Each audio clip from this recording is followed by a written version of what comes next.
देखो, एक बात मन में बैठा लो, अगर कोई व्यक्ति तुम्हारे जीवन से चला गया है और तुम्हारा मन बार बार यही पूछ रहा है वह वापस आएगा या नहीं, तो समझ लो कि अभी तुम्हारी दृष्टि बाहर की ओर है और समाधान हमेशा भीतर से शुरू होता है।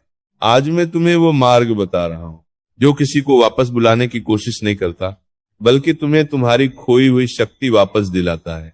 और जब शक्ति लौटती है तो कई बार वही व्यक्ति खुद चलकर सामने आ जाता है। पहला सूत्र, मौन को अपनाओ। जब कोई तुम्हें छोड़कर जाता है तो सबसे पहले मन व्याकुल होता है। मन कहता है बात कर लो, समझा लो, पूछ लो, रो लो, लेकिन सुनो, जिसने जाने का निर्णय कर लिया है उसे शब्द नहीं रोक सकते। उस समय यदि तुम चुप हो जाते हो तो ये कायरता नहीं होती, ये आत्मबल का जन्म होता है। मौन का अर्थ ये नहीं कि तुम्हें पीड़ा नहीं है, मौन का अर्थ यह है कि अब तुम अपनी पीड़ा को सड़कों पर नहीं बिखेरोगे।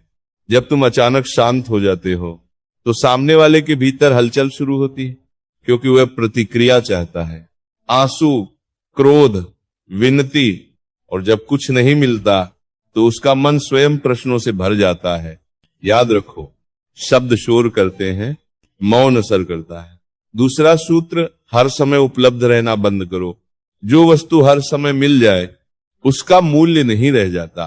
तुमने हर समय साथ दिया, हर कॉल उठाया, हर संदेश का उत्तर दिया, हर दुख में ढाल बन गए और धीरे धीरे तुम आदत बन गए।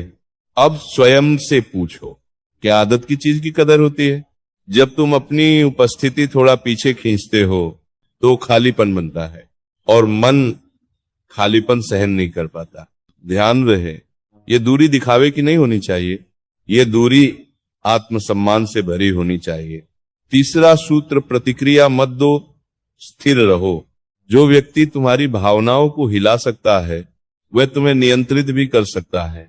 आज देर से उत्तर आया, तुम बेचैन हो गए। आज ताना मिला, तुम टूट गए।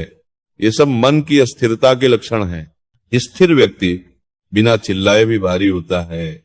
जब तुम प्रतिक्रिया देना बंद कर देते हो तो सामने वाले को तुम्हारी चाल समझ नहीं आती और अनिश्चितता ही उसे भीतर से हिला देती है। शांति कमजोरी नहीं है, शांति शक्ति की सबसे ऊंची अवस्था है। चौथा सूत्र, सब कुछ बताना बंद करो। हर बात, हर भाव, हर क्षण सबको सौंप देना आत्मा को नग्न कर देने जैसा है। जिस व्यक्ति के बारे में सब कुछ पता हो वह जल्दी मन से उतर जाता है, और जिसके भीतर थोड़ा रहस्य बचा हो वह मन में घूमता रहता है। कम बोलो, साफ बोलो, जरूरी बोलो, बाकी बातों को अपने भीतर परिपक्व होने दो। पांचवा सूत्र, आत्मसम्मान से समझौता मत करो। याद रखो, प्यार से पहले सम्मान आता है। जिस दिन तुम गिड़गिड़ाते हो उसी दिन तुम्हारी कीमत गिरती है। आत्मसम्मान का अर्थ अकड़ नहीं है, आत्मसम्मान का अर्थ है शांति के साथ अपनी सीमा तय करना। यदि कोई तुम्हें खोना चाहता है तो स्वयं को सस्ता मत बनाओ। अकेला रहना कठिन है, लेकिन अपमान के साथ रहना आत्मा को मार देता है। छठा सूत्र, अब स्वयं पर ध्यान दो। ये समय सजने संवरने का नहीं, ये समय संभलने का है। सुबह का समय सुधारो, शरीर को चलाओ, काम को गंभीरता दो, लक्ष्य बनाओ। जब भीतर का पुरुष या भीतर की स्त्री मजबूत होती है तो बाहर की दुनिया अपने आप बदलती है। याद रखो, जो स्वयं में स्थिर हो जाता है वह किसी को रोकने की कोशिश नहीं करता, और कई बार वही व्यक्ति जिसे रोका नहीं गया खुद लौट आता है। अंत में बस इतना समझ लो, तुम्हारा काम किसी को वापस लाना नहीं है, तुम्हारा काम खुद को वापस पाना है। जब तुम स्वयं को पा लेते हो तो जो जाना था वह भी लौट सकता है, और जो नहीं लौटता वह तुम्हें कमजोर भी नहीं कर पाता। यही वास्तविक विजय है। अब अंत में एक बात और सुन लो बहुत ध्यान से। जिस दिन तुम ये सोच छोड़ देते हो कि वह क्या कर रहा होगा और ये पूछना शुरू करते हो कि मैं आज अपने जीवन में क्या कर रहा हूं, उसी दिन से तुम्हारा उठना शुरू हो जाता है। बहुत लोग प्रेम को पकड़ने की कोशिश में अपने आत्मसम्मान को गिरा देते हैं और फिर कहते हैं मैंने सब किया फिर भी वो नहीं आया। सच्चाई यह है, प्रेम कभी पकड़ने से नहीं रुकता, प्रेम ठहरता है। जहां गरिमा होती है। जब तुम शांत हो जाते हो, जब तुम अपने कर्म में लग जाते हो, जब तुम्हारा जीवन फिर से अनुशासन में आता है, तो तुम्हारी आंखों में एक अलग तेज आता है। वह तेज किसी को बुलाता नहीं, लेकिन जिसे आना होता है वह उसे महसूस कर लेता है। और एक बात समझ लो, अगर कोई लौटता है तो वह तुम्हारी भीख से नहीं लौटेगा, वह तुम्हारे स्तर को देखकर लौटेगा।